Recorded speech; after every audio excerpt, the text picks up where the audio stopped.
জোর শেষ, সবাই পড়েন আমিন।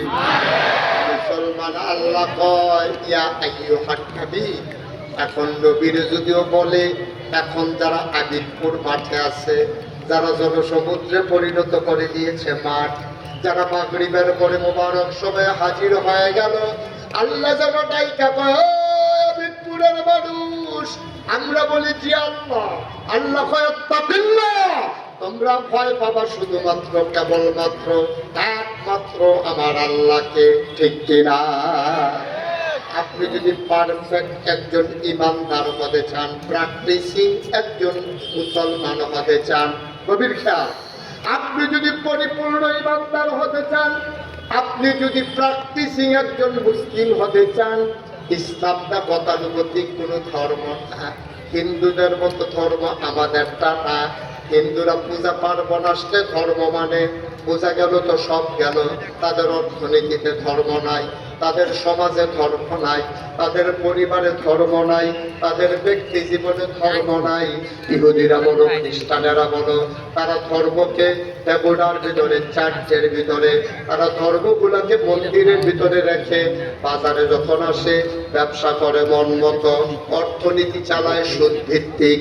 কারণ তারা মনে করে তাদের ধর্ম নির্দিষ্ট কিছু কাজের ভিতরে সীমাবদ্ধ।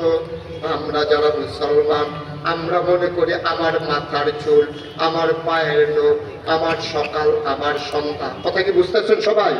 খুব মনোযোগ দিয়ে রাগ করে খরগোশের মতো কান খাড়া কইরা, মাছের মতো নিষ্পলক নয়নে গভীর মনোযোগ দিয়ে কথা শুনতে হবে।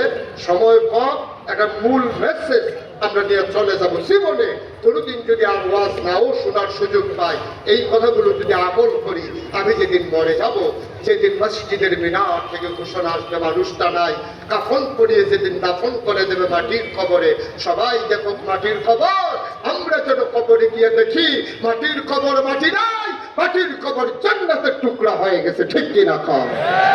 এমন একটা জিন্দেগি আমরা চাই নাকি চাই না? কথা পায় না, চাই নাকি চাই না? তাইলে যে কথাটা বলতেছিলাম, হিন্দুদের ধর্মের ভিতরে অর্থনীতি নাই, হিন্দুদের ধর্মের ভিতরে সমাজনীতি নাই, হিন্দুদের ধর্মের ভিতরে রাজনীতি নাই, হিন্দুদের ধর্মের ভিতরে ব্যক্তি জীবন নাই, হিন্দুদের ধর্মের ভিতরে পারিবারিক জীবন নাই। তারা তাদের কিছু নিয়ম শৃঙ্খলার ভিতরে তারা মনে করে পূজা আসবে, চাঁদা দেবে, মূর্তি বানাবে, তারপরে কদিন নম করবে, কীর্তন হবে, তারপরে আবার শেষ দিনে দুর্গা প্রতিমা বিসর্জন দেবে। ধর্ম এই বছরের লেগে শেষ। আমরা কি বাবা দাবা না? আমরা কি এমন? আমার চুল কেমনে কাটবো আমার ধর্মের ভিতরে আছে নাকি নাই? আমার নখ কেমনে কাটবো? আমি অবাক বিশ্বে তাকিয়ে দেখলাম, নখ কাটার সুন্নত তরিকা আমি সার্চ দিলাম। আল্লাহর নবী কেমন করে নখ কেটেছেন এইটা পর্যন্ত নবীজি তার উম্মতের জন্য দাঁড়িয়ে দিয়েছেন। তুমি নখ কাটা শুরু করবা ডান হাতের, তোমার যে শাহাদাত আঙ্গুলি, এখান থেকে তুমি নখ কাটা শুরু করতে হবে। আমি তালাশ করতেছিলাম ঢিলাগুলো কেমন করে ব্যবহার করে রাখবে। 3টা ঢিলা ব্যবহার করা লাগে পায়খানা করার পরে। এখন ঢিলা কি পেছন থেকে সামনের দিকে টান দেব, না সামনে থেকে পেছন দিকে টান দেব? মাসালা বলে দেয়, শীতকালে যখন তুমি পায়খানা করবা, ঢিলা করবা, তখন তুমি পেছন থেকে সামনে দেবা, আর গরমের দিনে তুমি সামনে থেকে পেছনে। সুবহানাল্লাহ হয় না? যে ইসলাম লোক কাটা শিখাই গেল, কোন জায়গা থেকে শুরু করতে হবে, কোথায় গিয়ে শেষ করতে হবে। তুমি চুল কাটবা কেমনে, তোমার লোক কাটবা কেমনে, তোমার ব্যক্তি জীবন, তোমার পারিবারিক জীবন, তোমার সমাজ জীবন, তোমার অর্থনৈতিক জীবন, তোমার রাজনৈতিক জীবন, তোমার ইন্টারন্যাশনাল রিলেশন, এমন একটা জায়গা নাই যেটার ব্যাপারে ইসলামের বিধান নাই, ঠিক কিনা? আমরা যদি মনে করি আমি মাহফিল মাহফিলতে গেলে আবার আগামী বছর মাহফিল ইসলাম শেষ, এটা কি ঠিক হবে? আরে মাহফিল আইবেন তো আপনি জাননের লেগে সারা বছর চিন্তা করবেন। এটা জাননের লেগে হলো ক্লাস। বাগেশের হুজুর যখন ক্লাস করতে আছে, আপনারা সব ছাত্র, হুজুরে শুদ্ধ হুজুর, এই হুজুরে ক্লাস করতে আছে, আপনারা পড়তে আছে, এই পড়া দিয়ে দেওয়া হতো 1 বছরের লেগে। আগামী বছর আবার শেষ দিন যখন আইয়া সেটা জিগার পড়া মুহূর্ত যে তারা পারত না, তারা দান করাই না। আবার বুঝতে ওইটা পড়া ভালো করে 2টা হয়ে যায়। আগামী বছর পর্যন্ত এই পড়ার উপরে আমল করতে থাকবো। সুবহানাল্লাহ বলেন না? ও মুসলমান, মন দিয়ে শোনো, ইসলামটা হচ্ছে এমন একটা জীবন বিধান, এমন কোন জায়গা নাই যেখানে ইসলামের বিধান নাই। আপনি স্ত্রীর সাথে কথা বলবেন কেমনে, হাসি দেবেন কেমনে, খাইবেন কেমনে, কেমনে লোকমা দেবেন, কয়াম করে লোকমা ধরবেন, রুটি খাইবেন কেমনে, ভাত খাইবেন কেমনে, গোশত খাইবেন কেমনে, এমন কোন জিনিস নাই যেটা আমার নবী শিখাই দেওয়া যায় না। ও মুসলমান, যেই নবী দিনামূলক শিখাইলো, যেই নবী চুল কাটা শিখাইলো, যেই নবী লোক কাটা শিখাইলো, এই নবী নেতা কেমনে বানানো লাগবে এটা বুঝি শিখায় না, শিখায় নাই? কারে নেতা বানানো যাবে এটা কি আল্লাহ রাব্বুল আলামিন নবীজির মাধ্যমে শিখায় নাই? শিখাইছে। নবীজি শিখাই দিয়ে গেছে, নেতা নির্বাচনের সময় তোমার যখন নেতা নির্বাচন করবা, তোমরা ভিতরে যাবার একটা নেতা বানাইবা, চাইবা এবার আমানতের জ্ঞান করে। ঠিক কিনা কম এখন আমানতের জ্ঞান করে কিনা কেমনে চায়া? আমরা গ্রামে একজন বড় মানুষ, শিক্ষিত মানুষ আছি, এবার আমার বুঝে বুঝতা যদি একটা মানুষ চিন্তা চাও 50 টাকা না পাওয়ানোর আশায় হাওলাত দিও।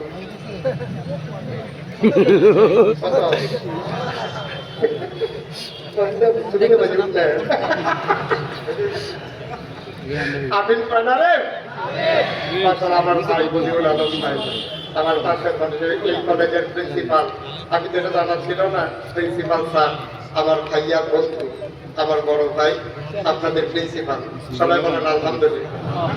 আমি কিন্তু এখন যেমন তেমন প্রিন্সিপাল, কারণ ডাইনেও প্রিন্সিপাল, বামেও প্রিন্সিপাল, আমি এমনি প্রিন্সিপাল। আবার এবার আসলেও প্রিন্সিপাল হয়েছে, আলেম মাদ্রাসা হয়েছে তো আমিও প্রিন্সিপাল হয়েছি। একটা প্রিন্সিপালের একটা রাস্তায় কি আমি চারটা মস্টার দিচ্ছে সুইটটা বাড়ি যেতাম পারিনি কি আমিন কয় না রে, দুটো কয় না হবে। কোন কথাটা কইতাম ইসলাম কথা মনে আছে? তুই কইতাম না নেতা, নেতা নির্বাচন কেমনে করতে হবে। এখন আপনি চিনবেন কেমনে ভালো মানুষ, মানুষটা ভালো না খারাপ? আমি ওকে আশা চাইটা দিবেন, আশা চাইটা দিয়ে তাহলে 50 টাকা হাওলাত দিবেন, ভাই না চলেন নিয়ে সুবিধা মতো দিয়ে। যখন দেখবেন যে এইটি হাত দেয় না, এবার চিন্তা করেন যে আপনার 50 টাকা দেয় না, তার কাছে যখন সরকারি বরাদ্দ আসবে কোটি কোটি টাকা, খাইয়া তামা তামা করে লাগবো, ঠিক কিনা? 50 টাকার মায়া তুমি ছাড়তে পারো না, তোমার কাছে যখন অ্যালোট আইব, গম আইব, তারপরে গিয়া তোমার কাছে দুম্বার গুস্ত আইব, দুম্বার গুস্তটা চাইয়া চিন্তা দিয়েছিল বেশি, ঠিক কিনা কম? নেতা নির্বাচনের ক্ষেত্রে খেয়াল রাখবে তো আমানত কার কিনা, আমানত কারে কয়? তারে টাকা হাওলাত দিলে তার টাইম মতো ফেরত দেয় কিনা, সেই লুটটা তার কাছে রাখছে এই লুটটাতে ফেরত দেয় কিনা। যদি দেখেন যে এই লুটটাতে ফেরত দেয় না, মনে করেন আমার কাছে আব্দুর রহমান ভাই 500 টাকা ভাঙতি আমার কাছে আমানত আছে, কইল পয়সা বুঝো এই রাইতে দিনে আমি আমার ভূমিকা যা চুরটা হইতে ডর আছে, আর এই 500টা 10 টাকা নোট 50টা আছে হলো, এই 500টা আপনার কাছে আমানত, আপনি কালকে আমি কুমিল্লা বাসা তাই আপনি তো লইয়া যায়।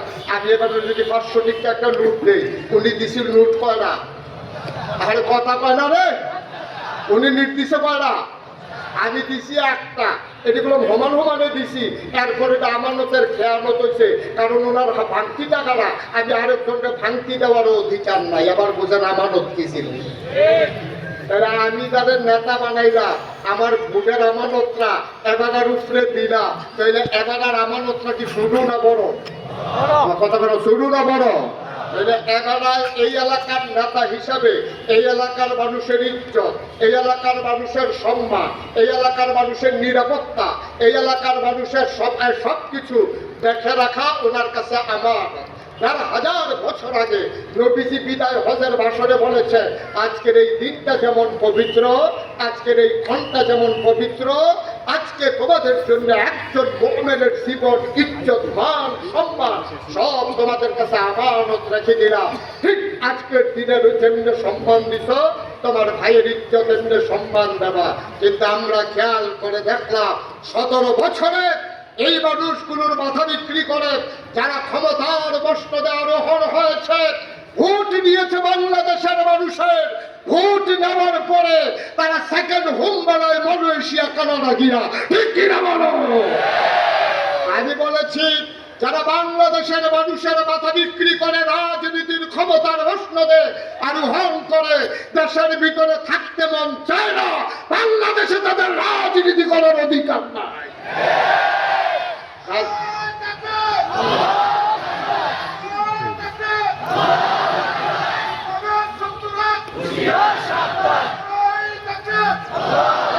সবাই করে না আমি তুমি রাজনীতি করবো বাংলাদেশ আর সেকেন্ড মুখ বাড়ি বানাইবা কানাডা বাংলাদেশে নিয়া ভাত খাইবা আব্বার করো চাষা দেখি আব্বা দেখি বেহতের বাপ পাইছো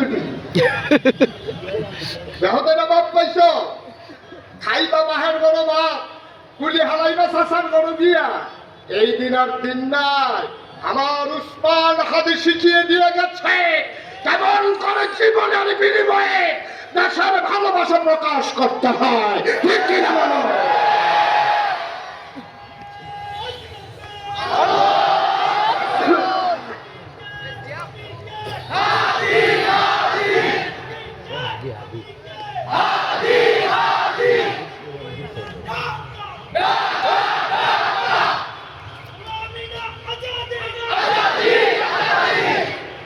সবাই করে না আমি সুতরাং যেদিন গেছে একেবারেই গেছে তাইলে এক নম্বরে আমরা নেতা নির্বাচনের করার সময় দেখবো তার আমানতদারি আছে কিনা ঠিক কিনা কন সে আমানতের খেয়ানত করে কিনা এটা আমাদেরকে দেখতে হবে সে ওয়াদা খেলাফ করে কিনা ওয়াদা করে একটা কাম করে আর একটা এরকম আছে নাকি নাই কথা আছে নাকি নাই আপনি আপনার ওয়াদা করেন কেন যেটা আপনি করতে পারবেন না মানুষকে ধোকা দেন আপনি ধোকা দেন আপনি বলেন একটা করেন আর একটা তাই ওয়াদা আপনি করবেন না দয়া করে আল্লাহর হস্তে ওয়াদা করবেন না যেটা আপনি করতে পারবেন না যে ওয়াদা খেলাফ করে সে মুসলমানের নেতা হতে পারে না ঠিক কিরকম এইভাবে আল্লাহ তাবারক ওয়া তাআলা একদিন এক মজলিসে বসে আছে খুব খেয়াল করে শুনেন মনোযোগের সাথে এরকম আপনারা যেমন বসে আছেন আমি যেমন আপনাদের সামনে বসে আছি নবীজি বসে আছেন হাজারো সাহাবার সামনে এই সবার ভাস থেকে একজন লোক দৌড়াইয়া একেবারে ফাঁক কইরা নবীর সামনে আইয়া দাঁড়াইয়া বলতেছে আসসালাতু ওয়াসসালামু আলাইকা ইয়া রাসূলুল্লাহ আসসালাতু ওয়াসসালামু আলাইকা ইয়া হাবিবাল্লাহ আসসালাতু ওয়াসসালামু আলাইকা ইয়া শাফিয়াল মুজনুবিন আসসালাতু ওয়াসসালামু আলাইকা ইয়া রাহমাতাল লিল বলেন সুবহানাল্লাহ লোকটা এসে নবীর সামনে দাঁড়িয়ে কাঁদতে শুরু করলেন আল্লাহর নবী চুপ করে বসে আছেন সালামের জবাব দিলেন ওয়ালাইকুম আসসালাম ওয়া রাহমাতুল্লাহ সবাই বলতেছে লোকটা কি পাগল হয়ে গেল নাকি লোকটার হলো কি এমন করে কেন দৌড়ে দৌড়ে এসে হাজির হয়ে গেল এমন করে কেন পেরেশান হয়ে গেল ও মুসলমান আল্লাহর নবী ডাক দেয়া চুপ করে বসো এই মানুষটার আমার সাথে অনেক কথা আছে আবার লোকটা ডাক দেয়া কয় নবী গো আমি জাহান্নামের বর্ণনা শুনেছি আমি জান্নাতও চিনে নিয়েছি ও নবী দয়া করে আপনি আমাকে বলে দেন আমি জাহান্নামে যেতে পারবো না জাহান্নামে থাকতে পারবো না দয়া করে আপনি আমার একটু বলে দেন কি কাজ করলে আমি জান্নাতে চলে যেতে পারবো বলেন সুবহানাল্লাহ খেয়াল কবি মনে হয় বিরক্ত করো না তাহলে এটা তোমার মোবাইল টোবাইলের সময় নয় শরীরের নমুনা দেখো না একজনের কি তৈরি হয়েছে তারা নুনের সিটটা দিতে হয়েছে তখন ভিডিও করতে হয়েছে আমা তামা করালে ঘরে একটু নমুনা দেখতে তুই সব সাথে কইছি আপনি করতে কইছি আমিন বলো জোরে বলো আবার নবীজির কাছে গিয়া এই কথা শুনতেছেন সবাই শুধু আমার দিকে তাকাই থাকেন সাহাবা গিয়া কইয়া রাসূলুল্লাহ আমি তো জাহান্নামের কথা শুনছি আমি তো থাকতাম ফাটতাম না জাহান্নাম আমি রোদের ভিতরে দুপুরবেলা এই খোলা জায়গা যাইতাম পারি না মাথা ব্যথা দিকে খালি রাস্তার ভিতরে হাঁটতাম পারি না আমি এই যে জোতা ছাড়া আমি ফাটতাম না ইয়া রাসূলুল্লাহ আমার দ্বারা সম্ভব না আপনি দয়া করে আমার কিন্তু শিখাই দেন জান্নাতে যাইতে হলে কি করতে হবে আমাকে একটু বলে দেন কথা বলো না আমাকে একটু বলে দেন আমি জান্নাতে যেতে হলে কি করা লাগবে আমাকে একটু দয়া করে বলে দেন এবার আল্লাহর নবী ডাক দেয়া হয় তুমি 5টা কাজ করবা কথা বলে না কয়টা কয়টা বাড়ি বলবে যে ভুইয়া খেয়াল করো নম্বর তোরা আল্লাহর নবী কয় তুমি 5টা কাজ করবা যখন এই 5টা কাজ করতে করতে তোমার মৃত্যু হয়ে যাবে, মসজিদের মিনার থেকে ঘোষণা আসবে, কাফন পরিয়ে জানাজা দিয়ে যখন দাফন করে দেবে, সবাই দেখবে মাটির কবর। তুমি কবরে গিয়া দেখবা মাটির কবর মাটি নেই, মাটির কবর জান্নাতের টুকরা হয়ে গেছে। বলো সুবহানাল্লাহ। কয়টা কাজ? 5 নম্বরে যে কাজটার কথা বললেন, আমি নিচে থেকে উপরের দিকে আসি। 5 নম্বরে নবীজি বললেন তুমি যেই কাজগুলা করবা, এর ভিতরে 5 নম্বর কাজটা হলো আত্মীয় স্বজনের সাথে সম্পর্ক ছিন্ন করা যাবে না। কিয়ামতের আলামতের ভিতরে এসেছে, মানুষ যখন আপন পর হয়ে যাবে, পর যখন আপন হয়ে যাবে, এটা কিয়ামতের অন্যতম একটা লক্ষণ। তোমরা খেয়াল করে দেখবা, এখন অনেকের বন্ধু বান্ধব হইছে, আব্বা আম্মার খবর নাই, ঠিক কিনা? তাহলে আত্মীয়তার সম্পর্ক ঠিক রাখতে, অর্থাৎ মায়ের প্রতি, বাবার প্রতি, ভাইয়ের প্রতি, বোনের প্রতি, চাচার প্রতি, বাবার প্রতি সেই দায়িত্ব পালন করা দরকার, এই দায়িত্বগুলো তুমি সঠিকভাবে পালন করবা। প্রতিবেশী আত্মীয় স্বজন কয়েক প্রকার হয়। তোমার প্রতিবেশী মুসলমান হইতে পারে, আবার কাফেরও হইতে পারে। প্রতিবেশী যদি হয় মুসলমান, প্রতিবেশী যদি হয় আপন ভাই, প্রতিবেশী যদি হয় তোমার রক্তের সম্পর্কীয়, তাইলে দায়িত্বটা হয়ে যায় একরকম। প্রতিবেশী শুধু মুসলমান কিন্তু আত্মীয় না, তাইলে দায়িত্বটা একটু হালকা। প্রতিবেশী যদি হয়ে যায় কাফের, মুসলমান না, তাইলে দায়িত্ব আরো হালকা। তাইলে প্রতিবেশী পাইলাম আমরা 3 রকম। একরকম প্রতিবেশী হলো হিন্দু, বৌদ্ধ, খ্রিস্টান, ইহুদি, তার প্রতি আমার এত বড় বেশি দায়িত্ব নাই। 2 নাম্বার প্রতিবেশী, সে মুসলমান, আবার সে আমার প্রতিবেশী। 3 নাম্বার, সে মুসলমান আমার রক্তের, এরপরে আমার প্রতিবেশী। বলেন সুবহানাল্লাহ। কোরআনুল কারীমে আল্লাহ তাবারক ওয়া তাআলা সুন্দর করে ওয়াজ করে দিলেন। আল্লাহ বলেন, আবিদপুরের মানুষ শুনো, ওয়াকাদা রাব্বুকা আল্লা তা'বুদু ইল্লা ইয়্যাহু ওয়া বিল ওয়ালিদাইনি ইহসানা। সুবহানাল্লাহ বলবেন না?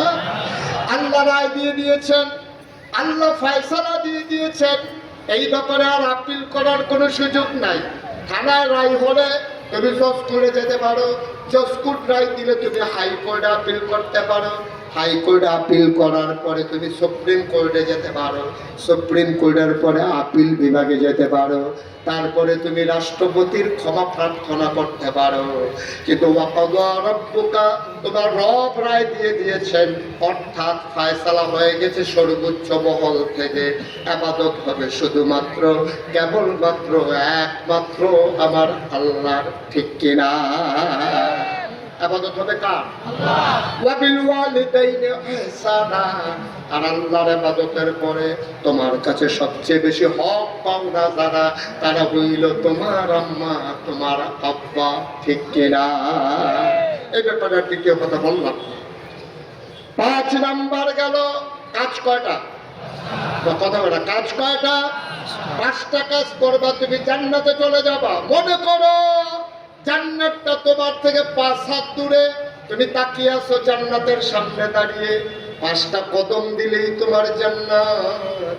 জান্নাতের বুড়ারা ফুলের মালা নিয়ে তোমার জন্য অপেক্ষা করতেছে, তোমার ডাকতেছে, হালান সাহালান মারহাবা, মোস্ট ওয়েলকাম, আমাদের জান্নাতে আপনাকে স্বাগত।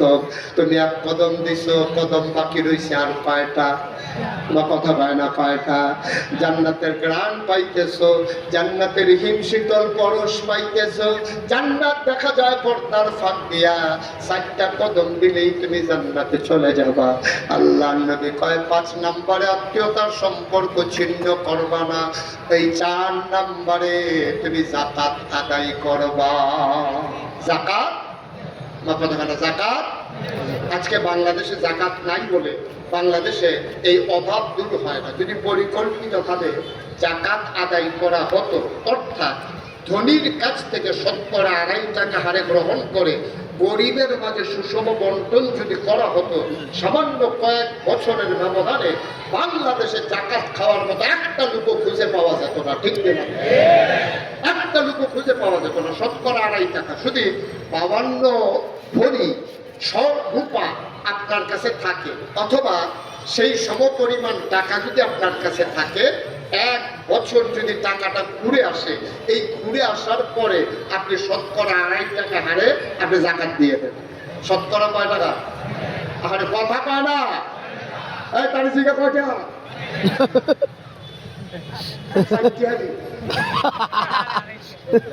নিচের পেছাইয়া ঠিক করতে তুমি যে 10 টাকা কইছো না, এটা তো কথা না। তুমি তো মুসলমান মাইরা এটা জাকাতের ডর দেখাইয়া। শতকরা কয়টা হলে? শতকরা কয়টা? এক মাহফিলে যখন বদুল ভাই আমি যখন এই কথা বলছি যে শতকরা 2.5 টাকা হারে তোমার জাকাত দিতে হবে, একবার লগে দিয়ে বইয়া রয়েছে, এবার বড় টেহার মালিক, এবার আমি যেই কথা কইছে তোর আমি লাখ লাখ টেহা দেয় না, কারণ আমার আছে কোটি কোটি টেহা, তো আমি লাখ লাখ টেহা দেয় না, আমি কি করো না হয় আবার লাখ লাখ টেহা যদি আমি দিয়া লাই, এত মেনমিথ্যা টেহা, হ্যাঁ এত কষ্ট করে কামাই করেন না টেহা, আপনি এটাকে কথা বলে একটা বছরটা না যাইতে শতকরা 2.5 টাকা দিয়া দাও, এটা বুঝে একটা কথা। আমি এটাতে বাসনের লাইন, আমার কাছে একটা কোনাচ্চা রাস্তা আছে, আপনি একটা জাকাত দেওয়ার লাগতো না। এবার আমার হাতে বেরো লাগছে কথাটা করতে না, যেটা কেমন লাগতো না, যেই বুদ্ধি এটা করতে না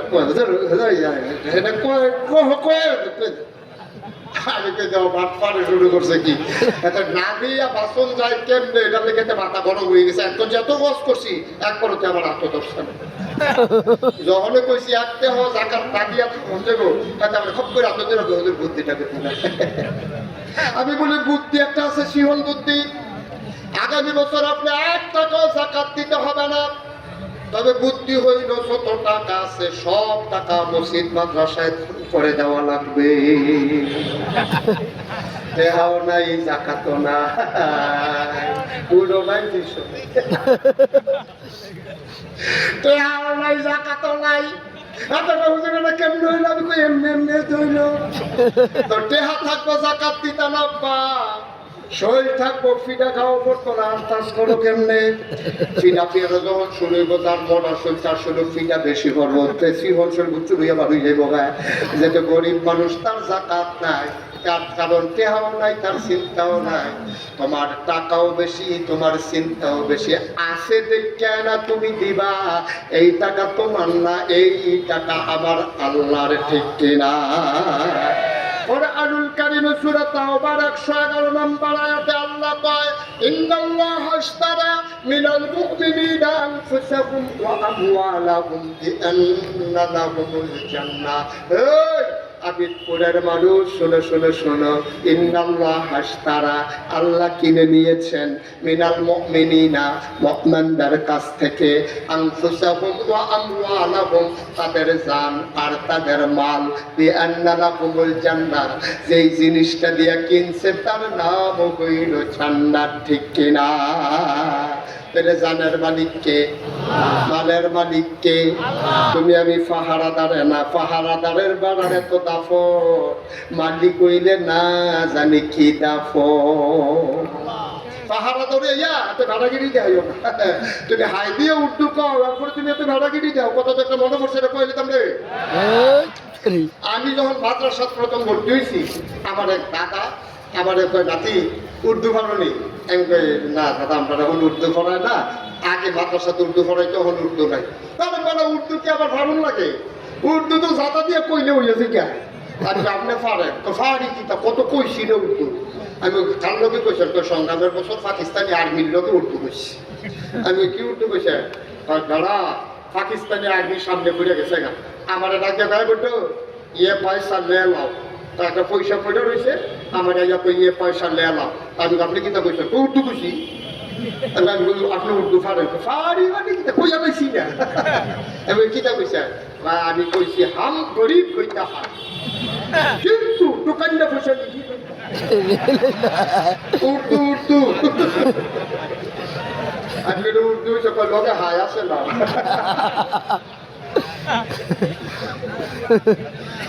কথা বলতেছিল লোকে হাই আসে না, উর্দু হিসেবে মানে পুরো উর্দু। তুমি হাই উর্দু চালাইছ, তোমার কাছে আল্লাহ বলা দেহা আমানতে না রাখছে বলা, দেহা কি কোন দিবে না? দেহা কা কথা বলা, টাকা কা তুমি তো এই দুনিয়ায় দাওয়ানোর আগে টিহা আল্লাহরে দিয়ে ইয়া বলছো। আল্লাহ কাছে ইন্নাল্লাহ আশতারা মিনাল মুমিনিনা আনফুসাহুম ওয়া আমওয়ালাহুম বিআন্না লাহুমুল জান্নাহ। এই তোর জানার মাল আমার কাছে বেচবি, আমি তোর কাছে জান্নাত দাম রাজি। আমরা জিল ছিলাম যে বলছি জি আল্লাহ রাজি। তাহলে জানের মালিক কে পারে? জানের মালিক কে? তো তুমি তোমার আল্লাহর টেহাতে আল্লাহরে দিবা, মাইকে দিয়া তোর সরকারি হিংস কখনো এটা বাংলা কথা হিংস কখনো হলো? আল্লাহর টেহাতে আল্লাহরে দিবা মানে কি একটা সিফা দিয়ে ধরে বলে দিয়েছে তোর টেহাতে টেহা হইলো আল্লাহ।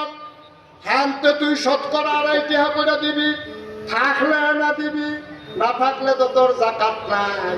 মুসলমান গভীর মনোযোগ, আল্লাহ জুলুমের জন্য পাঠায় নাই। আবার সহজ করে বলি, একবার হাই প্রেশার, কি প্রেশার? এই ঘুমাইলে ছিল কি প্রেশার? হাই প্রেশার মানে কি রক্ত কম, কথা বলা রক্ত। আর একবার লো প্রেশার, রক্ত বেশি না কম? হাই প্রেশার, রক্ত বেশি না কম? হাই প্রেশার এবার শৈল রক্ত বেশি, আর একবার লো প্রেশার, এবার হইল রক্ত শূন্যতা। আমরা দেশের অর্থনীতি হইল যার গাও রক্ত নাই তার তার ইঞ্জেকশনের সিরিঞ্জ ঢুকাইয়া রক্ত বার করে লাও, এমনি তার নাই আরো তারে বার করে লায়। আর যার শৈল রক্ত আছে তার আরো রক্ত দাও, এমনি ফাড়ে ফাড়ে আবার দিছে 2 বোতল রক্ত। এই যে জাগাত চাইট দিয়া মরছে না, কপাল বালা ঠিক কিনা? আল্লাহ কেনা আমি দুনিয়াটা বানাইছি রে, আমি দুনিয়াটা চালাই, তোরা না হলে আমি দুনিয়ায় চালাই না। এর লাগে আমি যাকাত দিছি। যার কাছে টেহা বেশি, অর্থাৎ যারা শরীরে রক্ত বেশি, তারা তো রক্ত বার করবি। এই রক্ত কিনা করবি? যার শরীরে সিংহ রক্ত কম, তার শরীরে নিয়ে রক্ত দিয়ে দিবি। যার কাছে টাকা বেশি, তার থেকে শতকরা 2.5 টাকা গ্রহণ করবা। যার টাকা নাই, শতকরা 2.5 টাকা হারে গ্রহণ করা ওই গরিব মানুষটাকে রিক্সা কিনা, একটা ভ্যান কিনা, একটা অটো কিনা, 2টা গাই কিনা, তার একটা সেলাই মেশিন কিনা, একটা ঘর তুল্লা দিয়া আগামী বছর 13 যাকাত দিতে পারে। এইরকম লাইন করে দিবা, ঠিক কিনা? কম আমাদের দেশের তারা যার টেহা আছে তারা আরো টেহা দাও, যার টেহা আছে আরো টেহা দাও। এমনি বিস্কুট কিনতে খাইতে পারে, যে কোনো বিস্কুট কিনতে কাউকে ফতন লাগে না। আমরা এই দ্বারা যারা ওই টেহার কোনো অভাব নাই, তারা রাস্তার গম খায়, খাবিকা খায়, খাবিকে খায়। বিস্কুট হয়েছে, হ্যাঁ বিস্কুট হাতে খাইয়া বলুন নাদানের হয় না, নাদানের হয় না। আল্লাহ নবী 1000 বছর আগে কইছে ওইতো না, এই নাদানের ওইতো না, তার মাটি ছাড়া তার মুখ করতো না, ঠিক কিনা? পাও হ্যাঁ ঠিক আছে, তার মাটি ছাড়া মুখ করতো না। আল্লাহ যেন হেফাজত করে, সবাই পড়া আনি, জোরে পড়া আনি। আরে গ্রাম পরে হলো প্রত্যেক বছর তাহলে এমনি একটা মাহফিল হয়, লক্ষ লক্ষ মানুষ এই মাহফিলটা কেন্দ্রিক জড়ো হয়। আবিদপুর গ্রামে এমন কোনো ঘর নাই জিয়াইছে না, জামাই এসে না, নাগের করেছে না, বাইরে আইসে না, তারপরে গেছে না, বেয়া গেছে না, তার রুইয়ে বেড়াই হগলে মিল্লা এই প্যান্ডেলটা যখন যেই ঢুকতে আছে। আচ্ছা হগলে মিল্লা 100টা টেহা করে যদি কেউ দেয়, মরে যাবো গা, আমার কথা বলে মরে যাবেন গা, গরিব হয়ে যাবেন গা। তো মাহফিলের তারা 2টা ড্রাম দেয়, আর ড্রাম দিতে গেলে হাইট দেয় দেয় না, টেহা দিয়ে ঠুকতে এলাম যাবে, টেহা দিয়ে কি করবেন? খালি খেত কিনবেন টেহা দিয়া, টেহা দিয়া খালি বেড়াকি দিতে হবে। এই কোরআনের মাহফিল হয়, এটা লেগে কর্তৃপক্ষ চিন্তা করা লাগবে কেন? আমাদের জন্য তো আয়োজন করে। সুতরাং আমরা সবাই মিলে একটা লুকো খালি যাবো না ইনশাআল্লাহ। আমার কথা বলে ইনশাআল্লাহ একটা লুকো খালি যাবেন না, দয়া করে। 500, 100, 200, 10, 20, 50। তখন আপনি যে কোন দাম, এটা দাম বিচারবো কখনো? হতো হাজার হাজার লোক আপনি কয়টা দাম দিয়ে রাখছে? দাম দিলে আছে রে, দাম দিয়ে পুরাই লেগেছে। আর টেহা রুচি না থাকে, যে বেড়াগি দেখাই দিবি টেহা কারে পায়, দাম দিয়ে যেন ঘুরে আসেন কে, দামের কাছে লোক রেখেন, নাহলে দাম লইয়া মানুষ দৌড় দিয়ে লইতে পারে না। ঠিক নি রে? আপনার সবাই একজন খালি যাবো না, এটা আমার মনের কথা, এটা আমার মনের কথা। মুশতাক ফয়েজি কোনোদিনই আবিদপুরের মাহফিল এইভাবে বলে নাই। আজকে অনুরোধ করে বললাম, একবারে পারেন না, ছোট্ট বাচ্চারা বুট কিনতে টেহা আনছ, হ্যাঁ 2টা টেহা হইলো মাহফিল দিয়া যাবেন, পারতেন না ইনশাআল্লাহ। আল্লাহ যেন হেফাজত করে, সবাই করে না আমিন। আগামী বছর মাহফিল হবে জানুয়ারি মাসের 5, 6, 7 এই জানুয়ারি মাসের কয় তারিখ? এটা এখন থেকে প্রচার করে দেবেন এই এলাকায় কোনো গ্রামে এই তারিখে যেন মাহফিল না দেন। 5, 6, 7 5, 6, 7 এই 5, 6, 7 জানুয়ারি মাসের আগামী বছর মাহফিল হবে। 7 তারিখে তারা কয় আমি মিলে আইতাম নিও এটা তো তারা কয় দেখতাম কি ওরাম আপনারা ও 6 তারিখ 7 তারিখে আমার এই টাঙ্গা গতকালকে যেখানে প্রোগ্রাম করছি পলাশ টাঙ্গা ওখানে একটা বিশ্ববিখ্যাত একটা সম্মেলন হয়। সেই সম্মেলনে লক্ষ লক্ষ লোকের জনসমাগম। সেই জন্য আমাকে ওখানে থাকাই দেবো আমি শেষ দিন প্রধান মেহমান থাকি।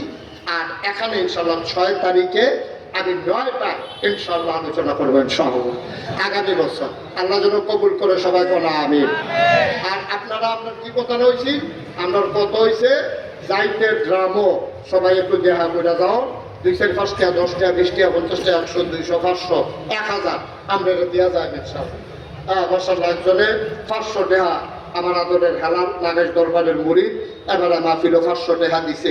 আমি এমনি টাকা তুলতাম না কইতাম না এমনি তুললাম যে টাকা বস্তা দিয়ে অন্য নইলে আনতে। তো যাই হোক সবাই এই রুমালটা দিবেন একজনও গ্রামগুলোতে দেবেন একজনও খালি যাবেন না। তাইলে আমরা সবাই মিলে জান্নাতে যেতে চাই কথা কয়টা জান্নাতে যেতে চাই ইনশাআল্লাহ। দেখা হবে আবার জান্নাতে অথবা দেখা হবে যদি বেঁচে থাকি আগামী বছর এই কোনো এক মাহফিলে। সবার জন্য দোয়া করি সবার কাছে দোয়া চাই। আসসালামু আলাইকুম ওয়া রাহমাতুল্লাহি ওয়া বারাকাতুহু। আরেক ভাই 1000 টাকা দিয়েছেন।